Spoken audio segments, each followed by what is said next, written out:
പ്രിയമുള്ളവരെ, എല്ലാവർക്കും എൻ്റെ നമസ്കാരം. ഞാൻ ബാലകൃഷ്ണൻ പാപ്പിനിശ്ശേരി, ഒരു നാടക പ്രവർത്തകനാണ്. കഴിഞ്ഞ 63 വർഷമായി നമ്മുടെ ഗ്രാമീണ നാടകവേദിയിലും ഒരൽപ്പം പ്രൊഫഷണൽ നാടകവേദിയിലുമായിട്ട് ഞാൻ പ്രവർത്തിച്ചു വരുന്നു. നാടകാഭിനയവും നാടക സംവിധാനവും ഉണ്ട്. നമ്മുടെ ഗ്രാമീണ നാടകവേദികളിലൊക്കെ സ്ഥിരമായി പങ്കെടുത്തുകൊണ്ടിരിക്കുന്ന ഒരാളാണ്. മാത്രമല്ല, കഴിഞ്ഞ 40 വർഷമായി ഞാൻ നാടകത്തിന് ശില്പശാലകളിൽ പങ്കെടുത്തുകൊണ്ട് കുട്ടികൾക്ക് ക്ലാസ് എടുക്കാറുണ്ട്. അത് UP സ്കൂളിലെയും ഹൈസ്കൂളിലെയും ഹയർ സെക്കൻഡറി സ്കൂളിലെയും കോളേജിലെയും കുട്ടികൾക്ക് നിരന്തരമായി കഴിഞ്ഞ 40 വർഷം ഞാൻ ക്ലാസ് എടുത്തുകൊണ്ടിരുന്നു. ഇതുവരെയായിട്ട് ഞാൻ നാടകങ്ങളിലും തെരുവ് നാടകങ്ങളിലും ആകാശവാണി നാടകങ്ങളിലും സിനിമയിലും അല്പം സീരിയലിലും ഒക്കെ അഭിനയിച്ച് ബന്ധപ്പെട്ട ഒരാളാണ്. പക്ഷേ ഈ കഴിഞ്ഞ കോവിഡ് കാലത്തിന് ശേഷം അതൊരു വല്ലാത്തൊരു ഘട്ടമായിരുന്നല്ലോ. അതിനുശേഷം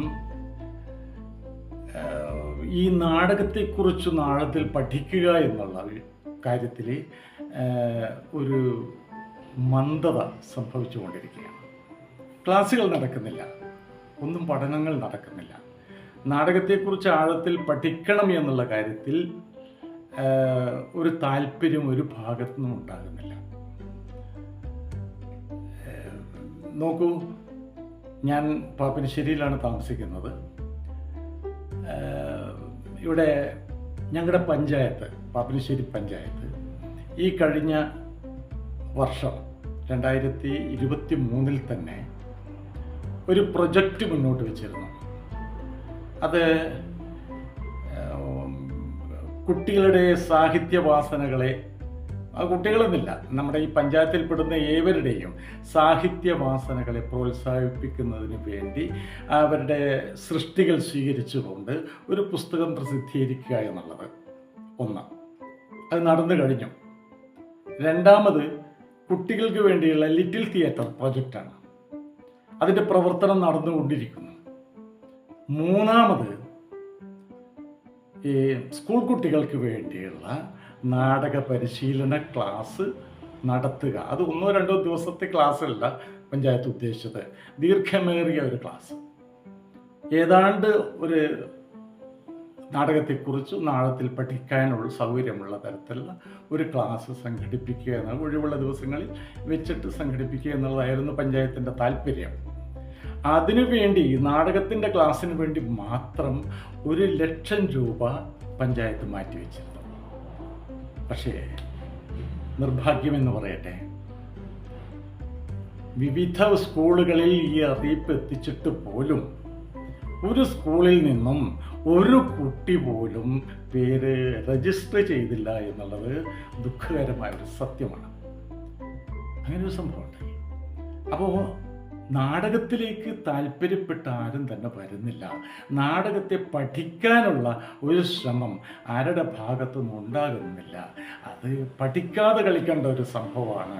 അത് ആർക്കും കയറി എങ്ങനെയും ചെയ്യാം എന്നൊരു ബോധം നമ്മുടെ സമൂഹത്തിൽ വളർന്നു വരുന്നുണ്ടോ എന്നുള്ളൊരു സംശയം. ഈ ഘട്ടത്തിലാണ് ഈ വിഷയത്തിലൊന്ന് ഇടപെടാം എന്ന് എനിക്ക് തോന്നുന്നത്. നമ്മുടെ ഇത് മാത്രമല്ല, ഞാൻ നമ്മുടെ നാട്ടിലെ കലാസമിതികളിലും അതോടൊപ്പം തന്നെ കലാകാരന്മാരുടെ സംഘടനകളും ഈ അഭിപ്രായം മുന്നോട്ട് വെച്ചിട്ടുണ്ടായിരുന്നു. എന്താണെന്ന് വെച്ചാൽ, ഒക്കെ നാടകക്കാരാണല്ലോ ഉള്ളത്, കുറച്ച് നാടകത്തെക്കുറിച്ച് പഠിക്കാനുള്ള, ചെറുപ്പക്കാർക്ക് പഠിച്ചെടുക്കാനുള്ള ഒരു വേദി ഉണ്ടാക്കുക എന്നുള്ളത്. നിർഭാഗ്യവശാൽ അവരും ഒരു അല്പം പിന്നോക്കം പോയിരിക്കുകയാണ്. ആരും ഒന്നിനും മുതിരുന്നില്ല. ആ ഘട്ടത്തിലാണ് ഞാൻ നിങ്ങളെ സമീപിക്കുന്നത്. നമുക്ക് ഈ നാടക വേദിയെക്കുറിച്ച് ഒരു ചർച്ച ചർച്ച ചെയ്യുന്നവർക്കും പറയാനുള്ളത്, എനിക്ക് പറയാനുള്ളത് നിങ്ങളോട് പറയുകയും നിങ്ങളിൽ നിന്ന് എനിക്ക് സ്വീകരിക്കാനുള്ളത് അങ്ങനെ സ്വീകരിക്കുകയും ചെയ്യുന്ന വിധത്തിലുള്ള ഒരു പരിപാടി ചെയ്താൽ എന്താണെന്ന് ഞാൻ ആഗ്രഹിച്ചു. അതിൻ്റെ ഫലമായിട്ടാണ്, ആ ഒരു സാധൂകരണത്തിന് വേണ്ടിയാണ് ഞാൻ ഇപ്പോൾ നിങ്ങളുടെ മുമ്പിൽ വന്നിരിക്കുന്നത്. എന്നോട് സഹകരിക്കുമെന്ന് പ്രതീക്ഷിക്കുന്നു. നമ്മുടെ നാടകത്തെക്കുറിച്ച് നമുക്കൊന്ന് പഠിക്കണ്ടേ?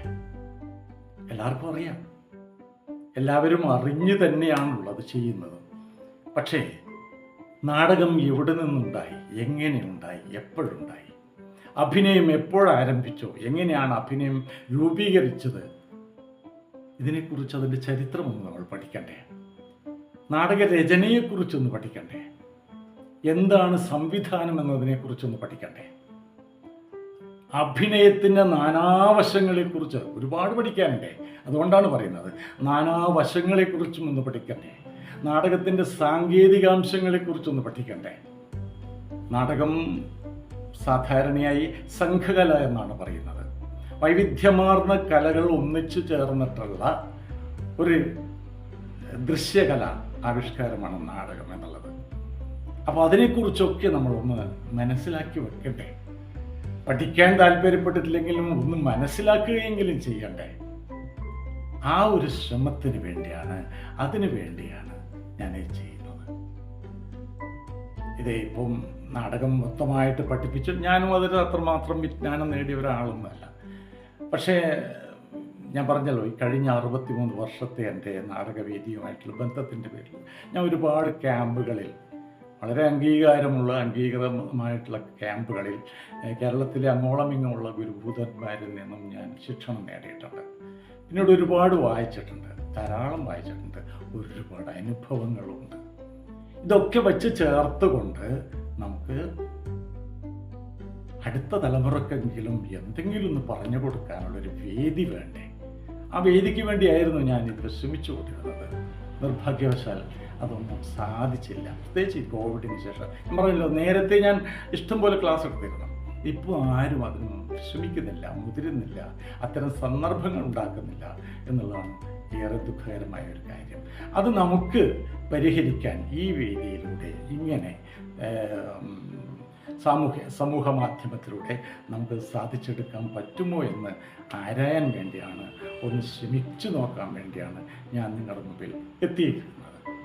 അപ്പോൾ ഇതിൻ്റെ എല്ലാം പുറമെ നാടകത്തിൻ്റെ എല്ലാ വശങ്ങളും നമ്മൾ പരിശോധിക്കുന്നതിനപ്പുറം തന്നെ ആദ്യം സ്പർശിക്കേണ്ട ഒരു കാര്യമുണ്ട്. അത് നാടക സംഘാടനമാണ്. ഏറ്റവും പ്രസിദ്ധമായ രൂപത്തിലുള്ള നിശബ്ദമായ ഒരു പ്രവർത്തനമാണത്.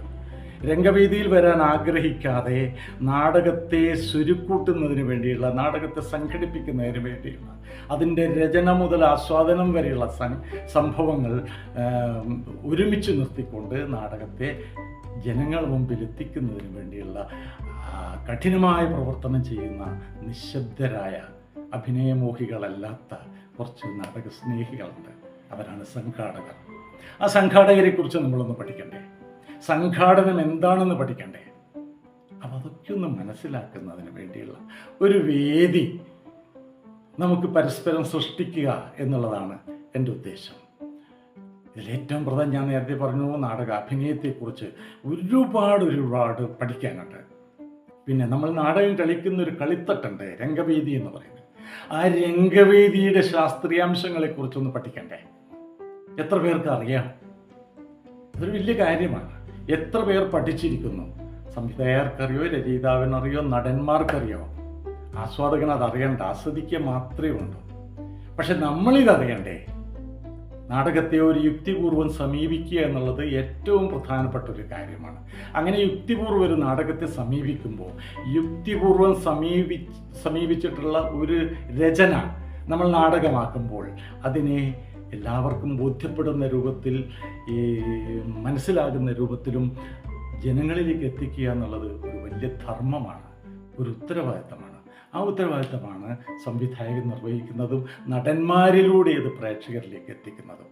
അങ്ങനെ എത്തിക്കുന്നതിന് വേണ്ടിയുള്ള ഒരു ശ്രമം നമുക്ക് കൃത്യമായി ചെയ്യേണ്ടിയിരിക്കുന്നു. അതാണ് ഈ വിഷയങ്ങളെക്കുറിച്ചെല്ലാം ഒന്ന് സംസാരിക്കുന്നതിന് വേണ്ടി. ഇതോടൊപ്പം തന്നെ എൻ്റെ മനസ്സിലുള്ള ഒരാഗ്രഹം നമ്മുടെ ഗ്രാമീണ നാടകവേദിയെക്കുറിച്ച് ഒരു വിശദീകരണം ഉണ്ടാക്കുക എന്നുള്ളതാണ്. ഗ്രാമീണ നാടകവേദിയെ ചെന്ന് കണ്ട് അതിൻ്റെ പ്രവർത്തനങ്ങൾ മനസ്സിലാക്കിക്കൊണ്ട് അത് ജനങ്ങളിലേക്ക് എത്തിക്കുക എന്നുള്ളത് ഒരു പ്രധാനപ്പെട്ട വിഷയമാണ്. ഒരു വലിയ ദൗത്യമാണ് ഗ്രാമീണ നാടകവേദികൾ ഇവിടെ ചെയ്തുകൊണ്ടിരിക്കുന്നത്. ഒന്നും മോഹിച്ചല്ല അവർ പ്രവർത്തിക്കുന്നത്. സാംസ്കാരികമായ ഒരു ഉന്നതിക്ക് വേണ്ടി സമൂഹത്തെ മാറ്റിയെടുക്കുക, മനുഷ്യ മനസ്സിനെ മാറ്റിയെടുക്കുക എന്നുള്ളൊരു ഉദ്ദേശം വെച്ചുകൊണ്ട് മാത്രമാണ് ഗ്രാമീണ നാടകവേദി പ്രവർത്തിക്കുന്നത്. ആ പ്രവർത്തനത്തിൻ്റെ പിന്നിൽ ഒരു പടി ആളുകൾ ഉണ്ട്. അപ്പോൾ ആ കലാസമിതികളെ, അവരുടെ വർഷത്തെ, അവരുടെ പരിചയസമ്പത്തിനെ, അവരുടെ പ്രവർത്തന മേഖലയെ, രീതിയെ ഒക്കെ ജനങ്ങളിലേക്ക് എത്തിക്കുക, പരിചയപ്പെടുത്തുക എന്നുള്ളൊരു ദൗത്യം കൂടി എൻ്റെ മനസ്സിലുണ്ട്. അത് ചെയ്യുക. അതോടൊപ്പം നാടകം എടുത്ത് ഇപ്പോൾ വളരെ പഴയ കാലത്തെ വെച്ച് നോക്കുമ്പോൾ നമ്മുടെ അമേച്ചർ നാടകവേദി കുറച്ച് കുറവാണ്.